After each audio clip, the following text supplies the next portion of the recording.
Coming up on Here's the Truth. What else do they do? What else do they know? Leaders of the Minneapolis NAACP are accusing the city of unlawful surveillance, and they believe it was all done with undercover social media accounts. This lawsuit will help set a precedence. It'll show some accountability. Then learn how developers are aiming to build hope and tomorrow's Lake Street. We haven't had very many courageous leaders, because if we did, I think things would look a lot different. Plus, we take a joyride with rapper Louie Blaze. I was acting way different than the way my mama raised me. So when I called her from that cell, it was really crazy. Here's the Truth starts right now.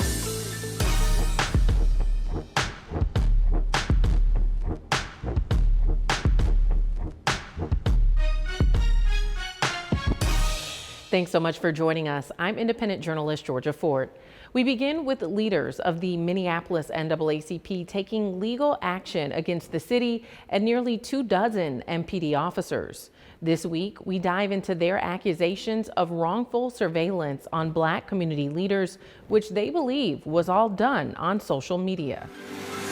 The agreement isn't change in and of itself, but it charts a clear roadmap to it. A settlement meant to change the future of policing in Minnesota is backfiring legally. That lawsuit was for a previous investigation that was done by the Human Rights Department, which actually did all of the legwork for us. In late March, state and city of Minneapolis officials released a court-enforceable consent decree acknowledging race-based policing within MPD. This is a culture, so when you talk about culture, this is learned behavior from a long time. Black leaders believe the measure does the legwork to validate their long-standing allegations of unlawful surveillance. They were doing undercover and covert type of activity.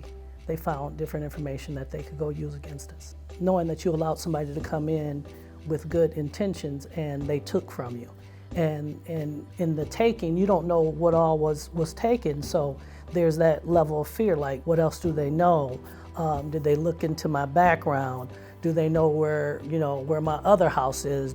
The leaders of the Minneapolis NAACP filed a federal lawsuit against the city and its police, with allegations stemming back to the summer of 2020. How did it make you feel when you found out that they had been acting in this way? I was surprised, but I was really a little unnerving because the first thing came to my mind was how somebody is violated, especially when everything that we were doing was in good faith. I mean, so we had these police officers at the table at our executive meetings, open meetings, expressing vital information, and we don't want to turn our back to the police, but we do want them to come to a place of understanding and realization that they can't and we will not accept to be treated like animals. It's that trauma that we have to continue to come back to because now you violated us again. They accused 20 unnamed officers of posing as community members with fake social media profiles used to cause friction and keep tabs on Black leaders. The MPD similarly tracked another Twin City Legacy organization that advocates for the rights of Black people, the Urban League, while not tracking that of white organization and white supremacist groups as well. There are several other examples, but that alone, just knowing that somebody is posing to do something contrary to what they said, is to me, I think, is neglect, is hurtful, is damaging. According to a press release sent out from the attorneys representing the NAACP, they believe the case resembles past efforts where illegal surveillance was used against Black organizations and prominent leaders nationwide. I think I was super cautious. Yeah. Going out of my house, going in my house, at the store, especially if it was late at night. Yeah, it was just an unease feeling of violation. So. Which was very concerning for me, for my husband, for my family. And in 2020, when there were a lot of protests erupting, we're learning now that police were using a lot of resources and a lot of time on doing this illegal surveillance. I'm not surprised. I'm not at all, because this shows you, again, if we go back to these systems, these systems were never created for us. And so by surveillancing us then and now, it shows exactly where we've come from then until now. Because you hear a lot of people say, oh, there's so much change. There's so many things that have, that we've come a long way. Have we? A City of Minneapolis spokesperson issued us a statement that disagrees with the claims, and they say they're reviewing the accusations. What outcomes is the Minneapolis NAACP hoping for with this lawsuit?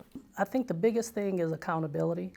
We don't want there to be like just a slap on the wrist, a walk down the hall saying don't do that again. Cynthia believes MPD and the city violated community trust, and she hopes that their organization can help bring those misdeeds to light. I think this lawsuit will help set a precedence. It'll show some accountability. Where there is no accountability, you got chaos. And right now, that's what we're seeing in policing. There's people who wear the blue who feel that they have the ability and the capability of doing whatever they want to do. And it's unfortunate because it's not every single police officer, but there is that group that violates everybody else. Staying with MPD, one of their former officers pleaded guilty to criminal vehicular homicide after killing an innocent 40-year-old man during a 2021 high-speed chase. According to the Hennepin County Attorney's Office, Brian Cummings admitted to running a red light at an extremely high rate of speed while pursuing a stolen vehicle. The former officer's plea deal calls for 3 to 5 years of probation and up to 1 year in prison. His sentencing date is scheduled for late June. Laniel is the uncle of Darnella Frazier, the young woman who recorded the murder of George Floyd, and is survived by his 5 children. And George Floyd's family is getting a little more closure this week with the guilty verdict in one of the officers involved with his 2020 killing. Former MPD officer Tutau's conviction on the second-degree aiding manslaughter charge means that the state will drop the harsher charge of aiding and abetting murder. Tao is the officer who stood by as Derek Chauvin forcibly put his knee on George's neck. He was also seen keeping bystanders at bay, even as they pleaded to let George go. Chauvin and 2 other former officers, Thomas Lane and J. Alexander King, have already been convicted or pleaded guilty in state court. Tao's sentencing has been set for August 7th. Women in general, when they complain of shortness of breath, right, difficulty breathing, it's oftentimes misdiagnosed as anxiety, and the actual diagnosis happens to be, most times, COPD. A discussion over breakfast bringing women's health issues to light. Dozens of women gathered at the Minneapolis Club to take part in the Let's Talk Health event about the healthcare disparities for women. It's all part of a 4-part breakfast series to educate and empower the public to take control of their wellness. At the helm, 4 women who dedicate their professional careers to eradicating health disparities. They spoke to the lack of research in women's health and the importance of anti-racist practices. It's more than just socioeconomic status or individuals who perpetuate racism. Is if you remove all of those individuals, you still have systems and structures that advantage one group while others are disadvantaged. I think that what is important about representation in all levels of organizations is it really helps to teach the systems and the ways in which the systems have been created. Because when you are a participant in a system and you don't know the rules of the system, it is much easier to be marginalized or to be discriminated against because you don't really know, how do I speak up against this? The next event will be held on July 13th, and you can find more information on their website, letstalkhealthwomen.com. Several parts of South Minneapolis remain piles of rubble. How developers are working to rebuild Lake Street, but what does equitable development look like? Gentrification fears are real and are occurring all over the Twin Cities. After the break, how people from all sectors are coming together to rebuild South Minneapolis. Then buckle up for a joyride with rapper Louie Blaze. To everybody out there that can hear my voice, they can see this. You are valuable, you are lovable, you are powerful, you are important.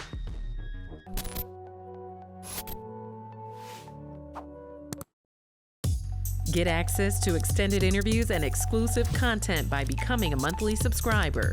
Support the truth. Go to georgiafort.com, select support, and become a monthly subscriber today.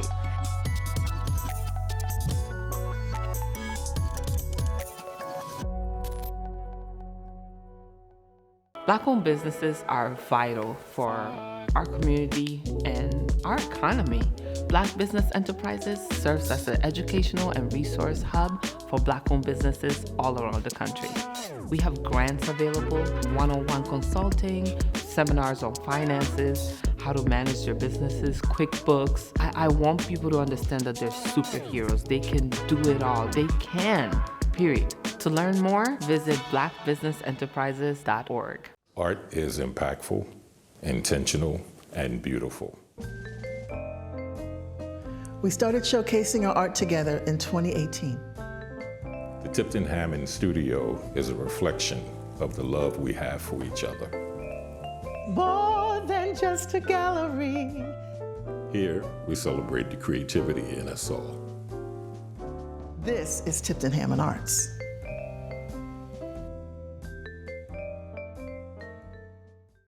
Are you looking for a unique shopping experience? One that celebrates and supports Black businesses and culture? Introducing the Black Market, the ultimate destination for all your shopping, eating, and entertainment needs. At the Black Market, you'll find over 70 Black-owned vendors, all under one roof. From food and fashion to books and art, there's something for everyone at the Black Market. So come visit on the second Saturday of the month from 2 p.m. to 7 p.m. to experience the best of what Black businesses have to offer. Visit the Black Market today and show your support for Black businesses and culture. Black business is beautiful at the Black Market.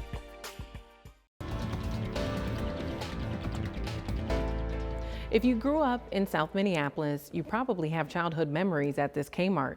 Now it's a makeshift post office and on its way to being demolished. Nearly 3 years after the murder of George Floyd, this entire neighborhood is still in flux. And now people are concerned about whether or not big-time developers are going to come in and gentrify the neighborhood. Today we hear from those who are at the forefront of making sure that development in this neighborhood is equitable. Lake Street corridor probably experienced the greatest amount of destruction. Literally, Lake Street was on fire. We lost 3 post offices, multiple gas stations, banks, drugstores. It almost felt intentional to cripple and disrupt an entire community. Looks like a bomb exploded in parts of this neighborhood. And so there's a tremendous amount of work that needs to happen in order to rebuild it, and not rebuild it to what it was, because what it was a thing that led to and created the environment where, you know, somebody like Big Floyd could be killed. It really felt from the beginning that we were going to need to figure this out ourselves, right, as residents. There's no one coming in to save us. And you could see it, right, those first days when people just like poured onto the street. Someone took this hose from their job.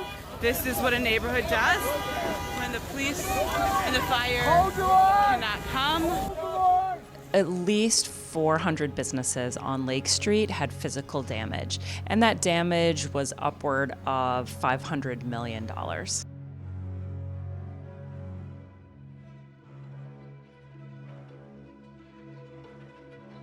There has really been very little government support, almost nothing from the federal level.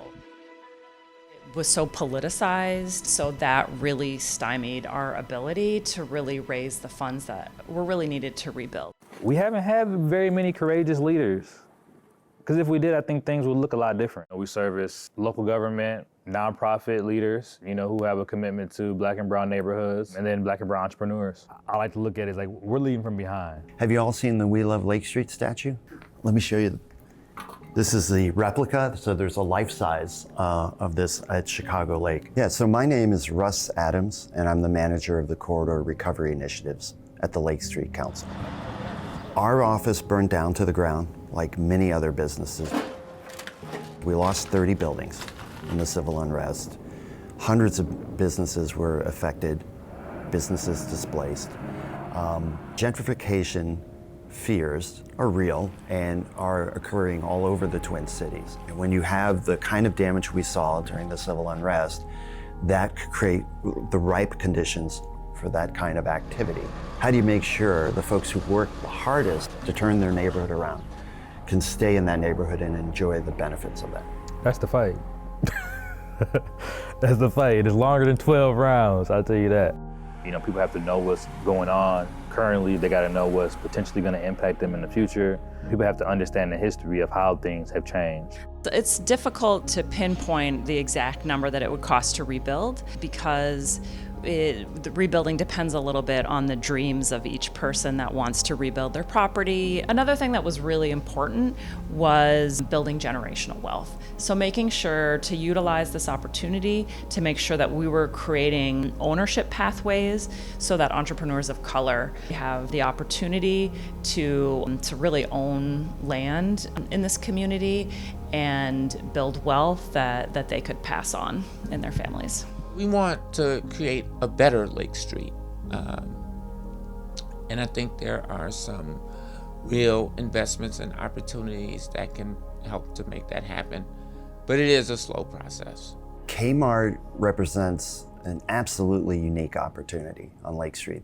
The Kmart site will most likely be the anchor to future redevelopment along Lake Street.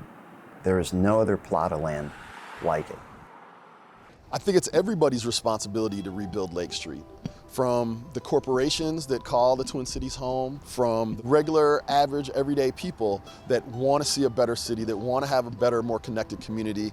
I think it's all of our obligation to play some role in this redevelopment effort. I think equity looks like the work that the Lake Street Council is doing and the work that we're doing to support them, primarily focusing on, Black and brown businesses, because Black and brown businesses don't get the same opportunities as white businesses. We don't often get multiple opportunities to test and fail. It is much more than just rebuilding buildings. It's about rebuilding lives. It's about rebuilding communities. It's about rebuilding the city. Buckle up for a joyride with rapper Louie Blaze. Ain't no justice from the outside, that's only within. If more of our people see it that way, then we gon' win. To me, public functionary is the future. I think just this rootedness in really early career artists, in emerging practices and emerging artists, it's sort of like this future-looking moment. Public functionary to me has always been about artist support and providing opportunity and resources to artists, particularly artists who haven't had access to those opportunities in the past. Public functionary is the place where You're not going to get it all right. Just make sure you nail the big stuff. Like making sure your kids are in the right seats for their age and size.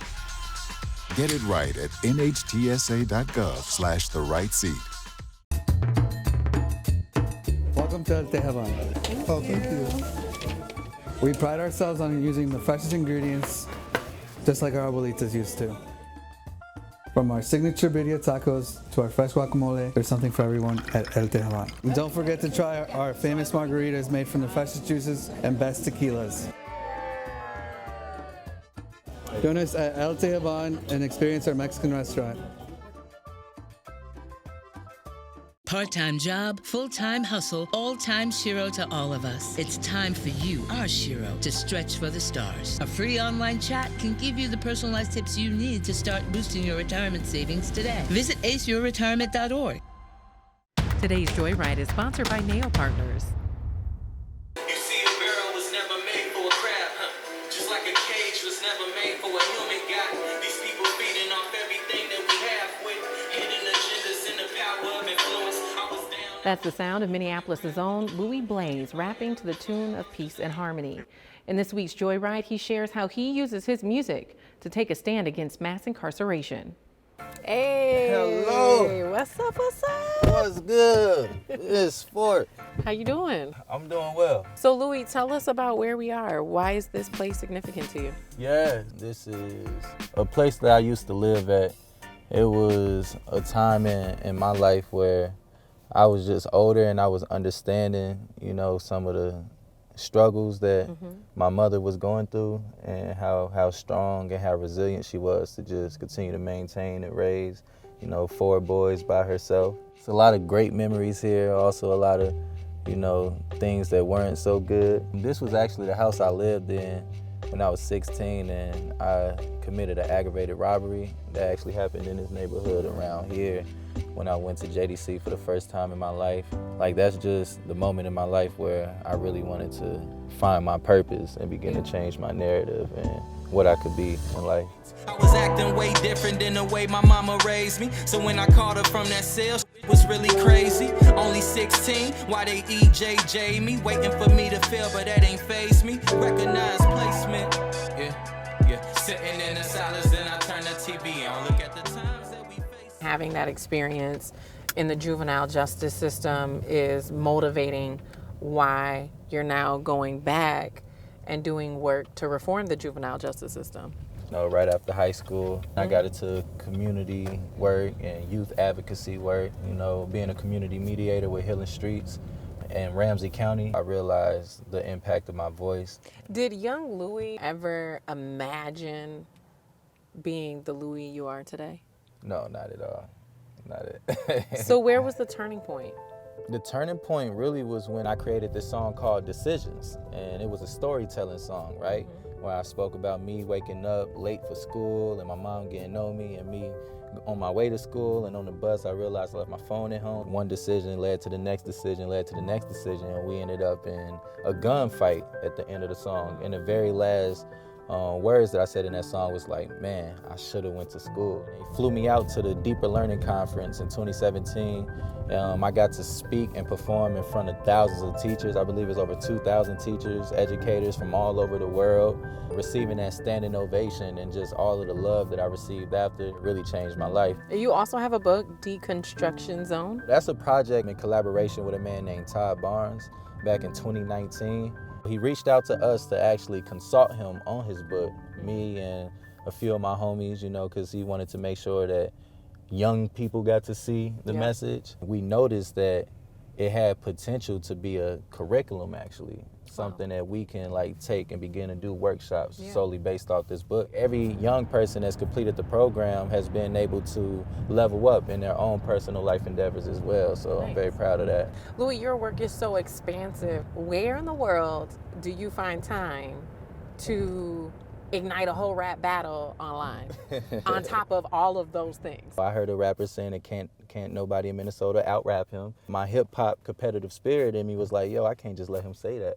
you know, because I disagree, right? So then when I thought, I'm like, okay, I'm gonna call him out. But I'm not only gonna call him out, I'm gonna call everybody out. Nobody up in my state can I rap on me cap at his head and let it ache. No, I really be the best from the east unto the west, north side to south side, the Twin Cities where I rest. Then you followed up a few days later and you were like, ladies, you're not safe either. I saw some comments saying like, why you ain't, you know, shout none of the ladies out. I was conflicted there. I'm like, dang, you know, y'all got a point. Why didn't I call any of the ladies out? But at the same time, I'm a sweetheart. You know, I'm a mama's boy. I just don't like to engage in conflict with women. That's real. That's just never been me. So we're here in the parking lot of HSRA, also known as High School for Recording Arts. This school right here, just the entire concept for it, you know, is a life changer. Being able to come here and just express myself and, you know, get credits for being creative, you know, and rapping about history and getting history credit for that, like something that just came so easy to me, really worked out very well. Well, you got some bars for us? Yeah. Okay, this one is by special request. Okay. Because I love this song. Way, each and every night, each and every day, for freedom I'ma fight. Do you know how it feel to see your brother in the grave? Everybody know who killed him, still they threw away the case. The murderer walking free while you broke had to arrange. The funeral, see your mama in them tears got you raged. Now you fighting for his justice and you trying to make a change. Analyzing all the lies, can see the look up on their face. Been fed up with all the bigotry and serpents that remain. Slithering through our society and sucking everything. Education should be free, medication should be free, transportation should be free, public relations should be free, food and clothing should be free, all the homes homes should be free, health and wellness should be free. I'm dedicated to believe that it can be a new day, a new way, a new wave. Oh, I might start a ride like I'm 2 Chainz, strapping up the boots, got it going up just like a Tuesday. Yeah, I ain't going out without a few bangs. Each and every night, each and every day, for freedom I'ma fight, and each and every way, each and every night, each and every day, for freedom I'ma fight, and each and every way, each and every night, each and every day, for freedom I'ma fight, and each and every way, each and every night, each and every day, for freedom I'ma fight, and each and every way. Today's Joyride is sponsored by Nail Partners, bringing a renewed approach to commercial real estate and urban planning. Thanks so much for watching Here's the Truth. For extended versions of these stories and more, head over to georgiafort.com. In the meantime, have a wonderful weekend, and I'll see you next Saturday at 11. Next week on Here's the Truth, we celebrate the mothers of the movement just in time for Mother's Day. Plus, how doulas are helping families on their journey to being parents. Baby's moving down, getting ready to be born, and then we forget about that contraction. It is no more. Then buckle up for a joyride with Destiny Roberts. I'm only resting just for restoration. Been working hard, we need our reparations. Don't miss our Mother's Day special Saturday, May 13th at 11 a.m. on the CW Twin Cities.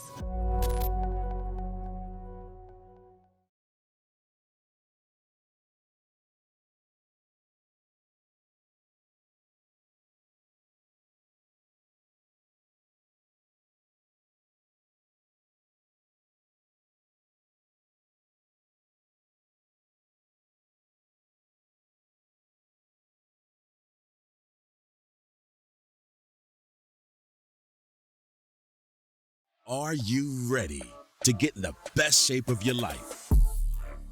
At Sir Boxing Club, we offer high-intensity workouts that will push you to your limits and help you reach your fitness goals. Our gym is equipped with state-of-the-art equipment and a family atmosphere. Experienced trainers will guide you every step of the way, whether you're a beginner or a seasoned fighter.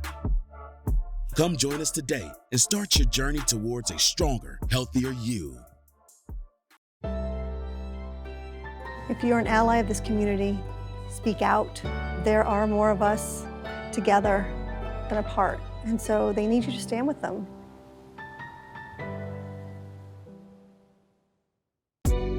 Kobe Co creates the scents and sounds for restorative self-care. From burned out to calm and lit, we hand pour each soy-based candle and create a playlist to match. Because we believe self-care is a whole vibe. Light, listen, and vibe. Shop our products at lovekobeco.com.